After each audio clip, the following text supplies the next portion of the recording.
cannot be measured by your techniques. That's too shallow, that's too superficial, and that is not why we exist here. So I think that the true essence of being a black belt is going through experience and knowing that we still have a lot to learn, but now that we are in that stage, we're able to pass it over and influence and inspire as many people as we can to have contact with the art and live by the code, of honor, of respect and discipline, things that in the modern world are putting behind interest in personal gains and the false impression that tournament build champions. Tournament doesn't build champions, they build winners. Champions are the guys that are every day doing the same thing and try to get better. Since the moment that they open their eyes and wake up, they try to get better every day. That's a real champion, a guy that inspires the others. So a black belt, I always live in the wall of the university, is a white belt who never quit, because that's what it is. Doesn't mean you know everything or you have the power. No, you're just being through a very hard course. Your body went through a punishment, your mind, your ego, all the traits that you have are being proved, and when we all put the gear, we're the same. What makes us different is our personality, our heart, what you carry inside. Today, you can hide yourself behind money, you can hide yourself behind clothes, behind cars, behind successful or making some money, but who you really are, I'm going to see as soon as you start to choke you, as soon as you start to run out of breath, as soon as you start to really show me your true colors. And I think that all these things together build what a black belt has to have. And we don't give black belts. A person that is in that stage, they're going to feel as a black belt. What we want to do is just witness the moment and say, yeah, you're ready. And then it's up to him what path he wants to go, because when you get your black belt, that's when the real journey starts. Because then you're not chasing a color, you're not chasing pride, you're not chasing fame, you're going to chase your dream, what you really want from jiu-jitsu, and what you really want for yourself. And in that moment, you can't lie, you cannot take people's advice, you got to see what you feel in your heart. That's your first decision as a black belt, and nobody can take from you. It's up to you. I'm in a very disciplined regimen, and right now in this point of my career, I give a lot of attention for my students, for the business, for the several companies that I'm part of. So I gotta divide my energy in a lot of segments.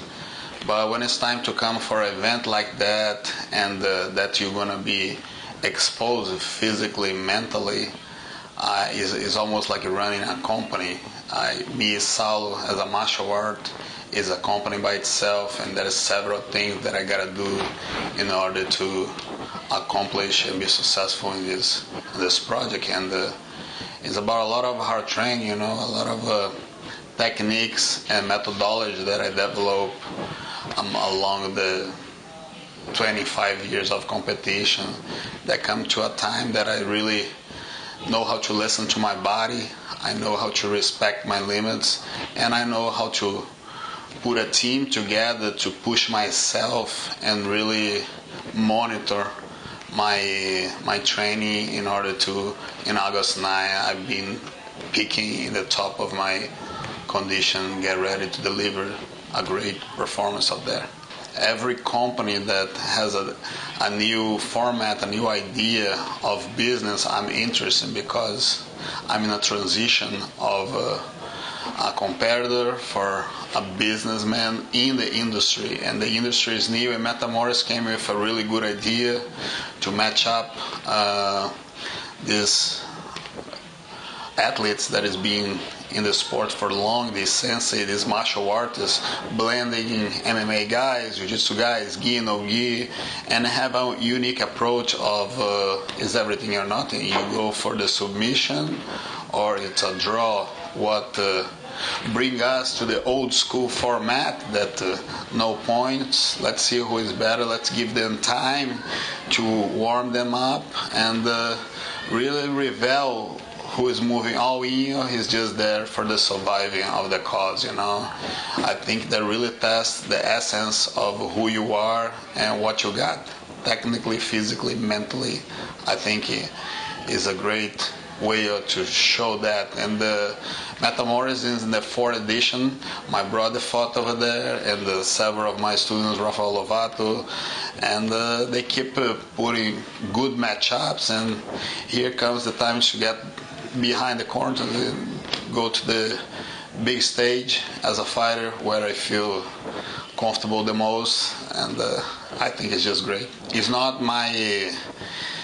on my character to challenge or say I want to fight somebody, because I'm a martial artist, I'm not a fighter. So being that way, I have certain principles that I follow and I don't break.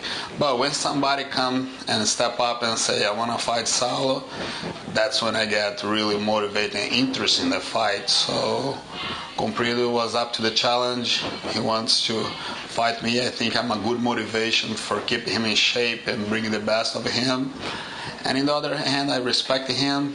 He has 2 titles that I don't have. There is the absolute champ of the world that put a lot of credential and respect on his resume. And I think it's going to be a great fight. I think we all going to leave everything there. And who's going to win is going to be whoever loves Jiu-Jitsu and is in for an exciting match. Jiu-Jitsu in Mexico is new.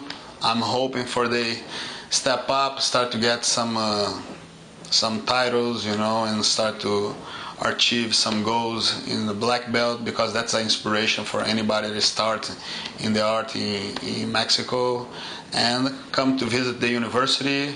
It's a place that has no flag. University doesn't compete.